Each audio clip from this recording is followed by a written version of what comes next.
사명과 소명, 영어로는 콜링과 미션이라고 말하는 이 두 단어는 크리스찬들이 자주 사용하는 말인데 의외로 별 생각 없이 혼동해서 사용하는 것 같습니다. 때로는 거의 동의어로 사용하기도 하는데 뭐 그렇다고 해서 그게 크게 문제될 것은 없지만 이왕이면 그 뜻을 잘 알고 사용하면 좋을 것 같습니다.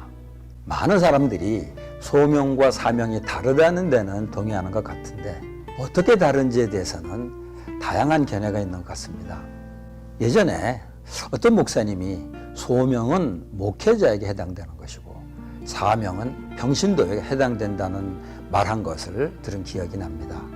그러면서 그분은 목회는 사명감만 가지고는 할 수 없고 소명감이 있어야 된다고 말했습니다. 그때 들으면서 그럴듯하다고 생각은 했는데 지금 돌이켜보니까 꼭 맞는 말은 아니라는 생각이 듭니다.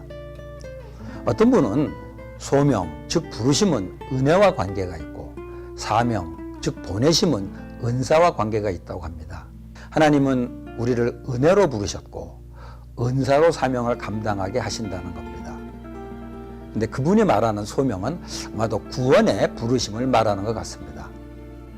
또 다른 이는 소명이 하나님의 부르심 그 자체라면 사명은 그 부르심의 구체적인 내용을 말한다고 합니다. 그래서 소명감이란 내가 하나님의 일꾼으로 부르심을 받았다고 확신하는 것을 말하고 사명감이란 하나님께서 내게 이것을 하라고 명하셨다고 깨닫는 것을 말하는 것입니다.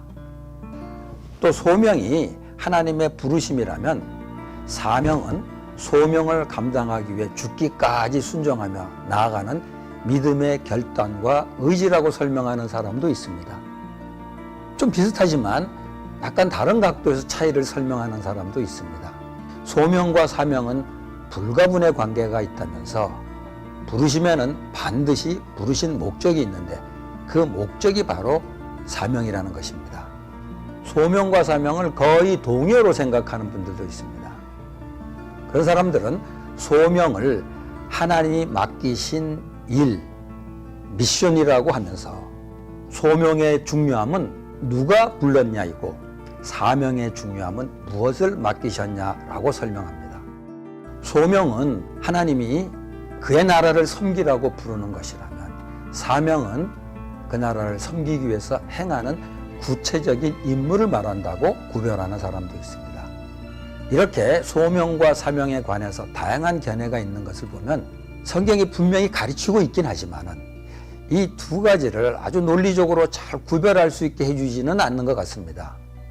가만히 생각해 보면은 후대의 사람들이 역사적인 상황에 맞추어서 소명이나 사명을 강조했기 때문에 오늘 우리 시대에 이 두 가지를 일목요연하게 구별하기는 쉬운 일이 아닌 것 같습니다.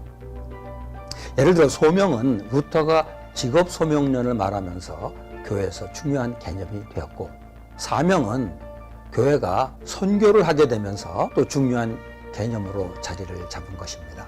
그래도 성경에서 소명과 사명을 구별하는데 좋은 사례가 있을 것 같아서 찾아보는데 역시 예수님이 제자들을 부르신 것과 제자들을 보내신 것을 비교해 보면 좋을 것 같습니다.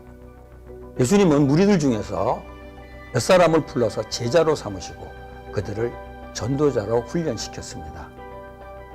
여기서 소명은 주님이 제자와 전도자로 삼기 위해 부르신 것입니다. 예수님은 나중에 제자들을 보내서 복음을 전하라고 하셨고 특별히 십자가에 죽으셨다가 부활하시고 다시 하늘로 가기 전에 제자들을 세상으로 보내면서 복음을 전하라고 했습니다. 여기서 사명은 제자가 전도자가 되어서 복음을 전하는 것이었습니다. 바울은 소명과 사명을 자신의 사역에 적용했습니다. 그에게 있어 소명은 자기를 불러서 먼저 성도가 되게 하시고 후에 사도의 직분을 맡게 하신 것입니다. 그리고 그의 사명은 은혜의 복음을 증거하는 일이었습니다. 그는 하나님의 소명을 따라 성도와 일꾼이 된 사람들은 하나님이 맡기신 전도의 사명을 감당해야 된다고 가르쳤습니다. 예수님과 바울의 사례를 오늘날 일터에 있는 크리스찬들에게 적용해 보면 소명은 자신이 예수 그리스도의 제자이며 교회의 성도인 것을 인정하고 삶으로 그것을 보여주는 것입니다. 그리고 그곳에서 일하도록 부르심을 받았기 때문에 그 일을 소명의식을 가지고 행하는 것입니다. 그리고 사명은 삶과 일의 현장에서 그리스도가 가르친 복음을 전하는 것입니다. 그런데 이 복음을 전하는 사명이 모자란 언약 이후에 전도와 사회 참여로 확대된 것을 인식할 필요가 있습니다.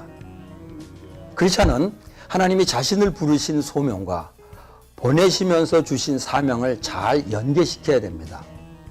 성도로 부르심을 받았다는 소명의식을 가지고 살고 이곳에서 일하도록 부르심을 받았다는 소명의식을 가지고 일할 때 비로소 주님이 우리에게 맡기신 전도와 사회적 책임이라는 사명을 감당할 수 있을 것입니다.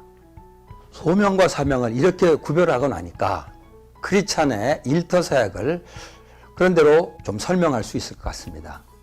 일터 사역이라는 것은 성도로 부르심을 받았다는 소명의식을 가지고 살면서 이곳에서 일하도록 부르심을 받았다는 소명의식을 가지고 일하는 것입니다.